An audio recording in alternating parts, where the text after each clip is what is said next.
توحید واحد سے ہے، اس کا معنی اللہ تبارک و تعالی واحد ہے، اس کا کوئی شریک نہیں ہے۔ تین اعتبار سے وہ کم از کم اس کو واحد ماننا ضروری ہے۔ نمبر ایک، جو عنایتیں اور نوازشیں اور نعمتیں اللہ کی طرف سے آتی ہیں ان کے بارے میں اقرار کرنا کہ وہ صرف ایک اللہ دیتا ہے اور کوئی نہیں دیتا، اس کو ربوبیت کہتے ہیں۔ یہ تصور کرنا کہ بارش دینے والا اور ہے، بیٹے دینے والا کوئی اور ہے، گنج کوئی اور بخشتا ہے، شفائیں کوئی اور دیتا ہے، نعمتیں جو آتی ہیں انسان کی طرف وہ اللہ کے سوا کوئی اور بھی دیتا ہے، یہ اس توحید کی نفی ہے۔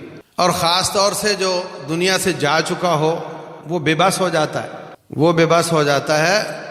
لوگ اس کے کپڑے نہ اتریں تو پھاڑ کر اتارتے ہیں، کاٹ کر اتارتے ہیں، اس کو نہلاتے ہیں، وہ بیچارہ اپنا استنجا نہیں کر سکتا، لوگ اس کو استنجا کرواتے ہیں، پھر اس کو منو مٹی کے نیچے دبا دیتے ہیں۔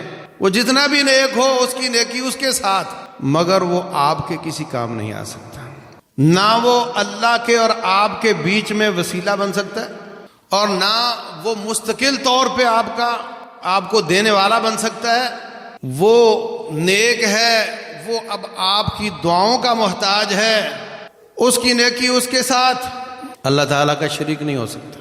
تو توحید کی پہلی شکل یہ ہے کہ رب ذوالجلال والاکرام سے ہی تمام نعمتیں آتی ہیں اور کوئی نہیں دے سکتا۔ وَإِذَا مَرِضْتُ فَهُوَ يَشْفِينِ، جب میں بیمار ہوتا ہوں تو اللہ تبارک و تعالیٰ شفا دیتا ہے۔ وہی یطعمنی ویسقین، وہی مجھے پانی پلاتا ہے، وہی مجھے کھانا کھلاتا ہے۔ بظاہر تو نظر آ رہا ہوتا ہے کہ بیوی کھانا کھلا رہی ہے، ہو سکتا ہے کہ کمایا بھی اس نے ہی ہو، ایسا بھی ہوتا ہے بیوی خود کما کر کھلا رہی ہوتی ہے، لیکن یہ سب اسباب ہیں، پیچھے رزق دینے والا اللہ تبارک و تعالی۔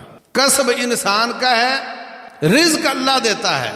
شادیاں انسان کرتے ہیں، اولاد اللہ دیتا ہے، خالق وہ ہے، والدین خالق نہیں ہے۔ اس لیے مجھے بڑی پریشانی ہوتی ہے جب اردو میں یہ لکھا جاتا ہے کہ اس عورت نے بچہ پیدا کیا، مجھے یہ بات سمجھ نہیں آتی، اس نے کیسے پیدا کر لیا؟ پیدا تو اللہ تبارک و تعالیٰ کرتا ہے، یہ جنتی ہے وہ پیدا کرتا ہے۔ اور جتنے دنیا والے ہیں ان کی اپروچ اسباب تک ہے، اور مسلمانوں کی اپروچ مسبب الاسباب تک ہے۔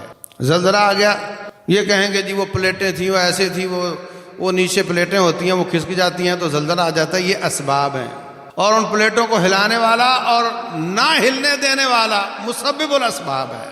سیلاب آئے، وہ کہتے ہیں جی کلائمیٹ چینجنگ ہے یا گلوبل وارمنگ ہے جس کی وجہ سے ایسا ہوتا ہے، ہو سکتا ہے یہ بھی اسباب میں سے ایک سبب ہو، لیکن رب ذوالجلال مسبب الاسباب ہے۔ نوح علیہ السلام کے زمانے میں طوفان آیا، وہ گلوبل وارمنگ کی وجہ سے آیا تھا۔ ابھی جو سیلاب آیا ہے خاص طور سے پہاڑی پہ بادل برسا اور اس نے اس بستی کو بہا کر لے گیا، وہاں تصور نہیں تھا کہ یہاں کوئی سیلاب کا پانی پہنچے گا۔ گلوبل وارمنگ کی بارش تو کہیں اور بھی ہو سکتی تھی، پہاڑ پر ہی ہونی تھی۔ یہ مسبب الاسباب ہے۔ انسان باہر نکلتا ہے، کوشش کرتا ہے، یہ اس کا کسب ہے، یہ سبب ہے۔ اللہ تبارک و تعالی مسبب الاسباب ہے۔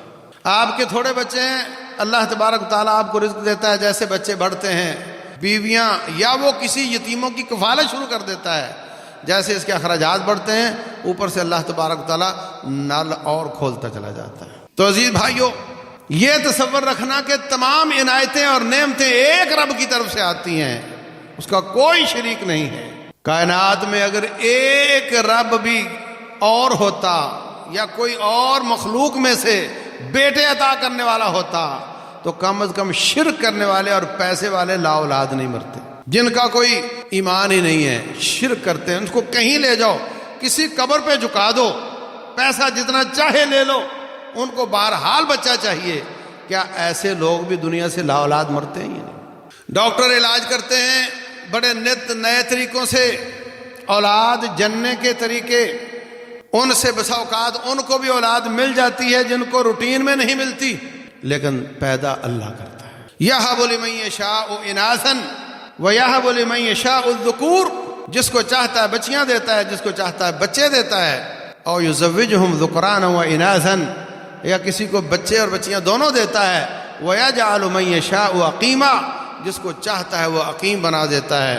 لیکن یہ ساری چیزیں اس نے اسباب کے تابع کی ہوئی ہیں. ان اسباب کا علاج کر لیا جائے تو اس نے لکھا ہوتا ہے یہ رکاوٹ ہے، پھر یہ علاج کرے گا، پھر میں اس کو دے دوں گا. دیتا پھر رب ہی ہے، ڈاکٹر نہیں دیتا.